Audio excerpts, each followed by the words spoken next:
জয় জগন্নাথ। শুভ রথযাত্রা। যতক্ষণ না উল্টো রথ হচ্ছে ততক্ষণ কিন্তু আমরা সবাইকে রথযাত্রার শুভেচ্ছা জানাতেই পারি, তাই না? নমস্কার বন্ধুরা, আসসালামান্ত থেকে কুম বলছি। আমি তোমাদেরকে আজকের একটা ছোট্ট রেসিপি দেখাবো। দেখো, সেটা পিওর ভেজ। কি ইউজ করছি, কী কী ইনগ্রিডিয়েন্টস ইউজ করছি, সেই ইনগ্রিডিয়েন্টসগুলো দেখিয়ে দিচ্ছি।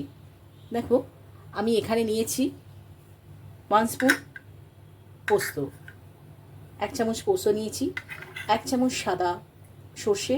আমার কাছে সাদা সর্ষে ছিল তাই নিয়েছি, তোমাদের কাছে কালো থাকলে কালো সর্ষেও নিতে পারো। আর নিয়েছি 1 চামচ সাদা তিল। আর এখানে নুন আছে। আচ্ছা, আর এখানে নিয়েছি আমি কাজু বাদাম আর কিশমিশ ভিজিয়ে রেখেছি। এটা থেকে আমি হাফটা কিন্তু বাটাতে দিয়ে দেবো, পেস্ট করব। আর একটু অল্প একটু রেখে দেবো ওটা ছড়িয়ে দেওয়ার জন্য। আর এখানে রয়েছে কোকোনাট ডাস্ট। আর এখানে রয়েছে কাঁচা লঙ্কা। এটা একটা বড় গোটা টমেটোও দিয়ে দেবে। আমরা এটাকে পেস্ট করে নেব। দেখো বন্ধুরা, আমি পেঁপেটাকে এইভাবে সরু সরু করে কেটে নিয়েছি। এবার আমি এটাকে পাতলা পাতলা করে একদম কেটে নেব। আমি এইভাবে কেটে নিয়েছি পেঁপেটাকে। আমি একটু থিকনেসটা আমার একটু মোটা আছে। আমি বন্ধুরা দেখো, আমি কড়াতে তেল দিয়ে দিয়েছি। আমি প্রথমেই বলেছি এটা পেঁপে, কিন্তু এটা একটা স্পাইসি রান্না। এটাই কিন্তু কিপটিমে করে তেল কম দিলে হবে না। আমরা কিন্তু এই পেঁপেটাকেই এমন একটা ডেলিশিয়াস ডিশ করে দেখাবো যে সেটা দিয়েই আমরা পুরো ভাতটা খেতে পারি। তো তার জন্য আমি তেল গরম হয়ে গেছে, আমি এখানে 2টো শুকনো লঙ্কা দিয়ে দিলাম আর 5 ফোড়ন দেবো। 5 ফোড়নের মধ্যে সর্ষে আর মৌরিটা কিন্তু আমার বেশি থাকবে। এবার দেবো তেলের মধ্যে একটু হিং।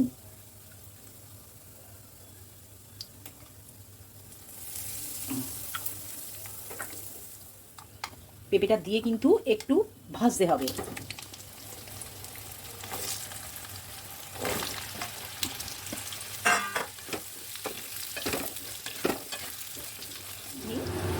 আমি অল্প একটা দুটো কারি পাতা দিয়ে দেবো, অল্প একদম, জাস্ট এর স্মেলটাই আমাদের দরকার।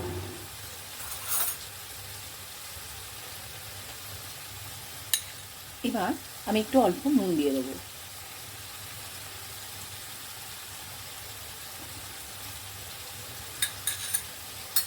নুনটা অল্পই দিলাম প্রথমে, পরে দেখিয়ে আবার দেওয়া যাবে। এবার দিয়ে দেবো দেখো তো আদা,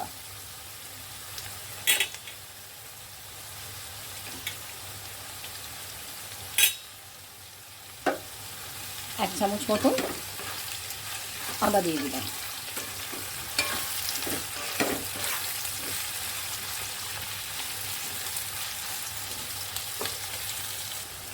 এক চামচ জিরে গুঁড়ো, এটা দিচ্ছি ধনে গুঁড়ো। একদিন তোমরা প্লিজ এটা বানিয়ে খেয়ে তারপরে তোমরা আমাকে কমেন্ট বক্সে কমেন্ট করো, আমাকে রিপ্লাই দিও যে কীরকম লাগলো তোমাদের এটা। দেখবে আমি একদম 100% শিওর যে তোমরা এইটা একদিন ঘরে করে খেলে না, তোমাদের আবার বলবে আবার খাবো। দেখো, অল্প একটু হলুদ দেবো। হলুদটা দিতেও পারো, নাও দিতে পারো, জানো তো। মশলাটা আমি করে রেখেছিলাম, পোস্ত, সাদা তিল আর নারকেল কোড়া,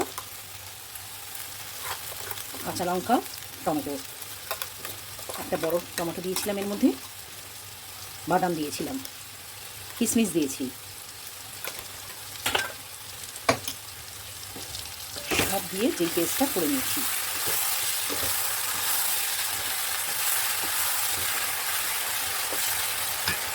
এবার দিয়ে দেবো যেটা দেওয়া হয়নি, আমি আগেই বলেছি যে আমি চিলি ফ্লেক্স দিয়ে তা করবো, চিলি ফ্লেক্স।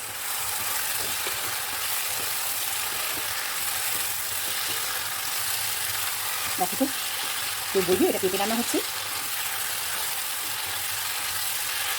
এটা যারা পেঁপে একদম খায় না তুমি যদি তাদেরও দাও না, তারাও কত তোমাকে অ্যাপ্রিসিয়েট করবে। এবার দিয়ে দেবো অল্প কসুরি মেথি। এটা হয়ে গেল। এটার নাম দিতে পারো পেঁপে মালাই। নামটা ঠিক আছে না ভালো? তোমাদের আরও অন্য কিছু নাম ভালো মনে করে সেটাও আমাকে লিখে জানাবে।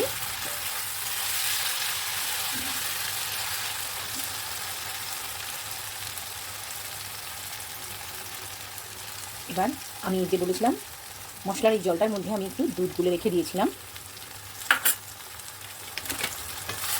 সেটা দিয়ে দিলাম।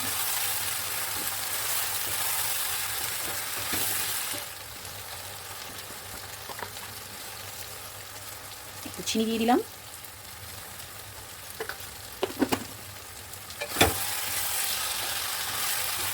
আমাদের রান্না কিন্তু অলমোস্ট শেষ হয়েছে।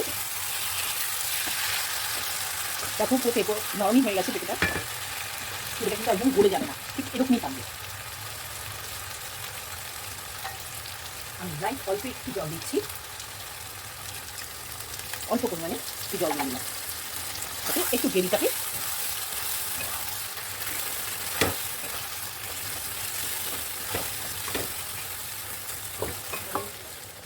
এবার আমরা নামাবো।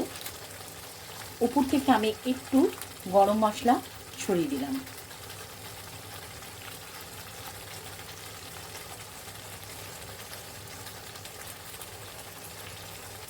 একটু ধনে পাতাও অ্যাড করে দিলাম অল্প।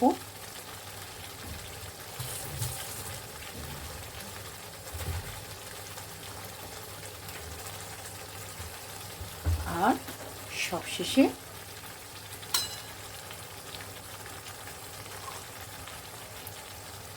ঘি।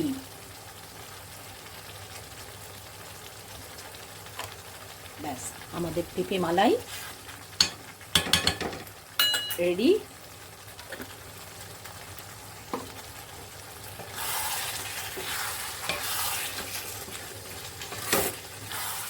বন্ধুরা যাদের ভালো লাগছে বা ভালো লাগবে এটা, তারা প্লিজ আমার চ্যানেলটাকে একবার সাবস্ক্রাইব করো আর করতে ভুলো না। আর যারা ফেসবুক থেকে দেখছো তারা একবার একটা লাইক করে দেবে। আমি কিন্তু এটা একদম ড্রাই করবো না, জাস্ট একটু এরকম গ্রেভিটা রাখবো, পাতলা থিকনেসটা এইভাবে এতটাই থাকবে আমার। তোমরা চাইলে যদি কেউ আর একটু মনে করো আর একটু ঝোল রাখবে সেটা রাখতেই পারো। আমার রেডি। দেখো বন্ধুরা, এবার আমার সব রেডি। এইভাবে তোমরা সার্ভ করে দিতে পারো, কাউকে পরিবেশন করবে এইভাবে, দেখবে পেঁপে মালাই কারি, যেটা আমার মনে হয় একদম ইউনিক রেসিপি, কেউ কোনো দিন খায়নি। একবার শুধু প্লিজ তোমরা খেয়ে দেখো, তারপর বলবে পুরো ফাটাফাটি।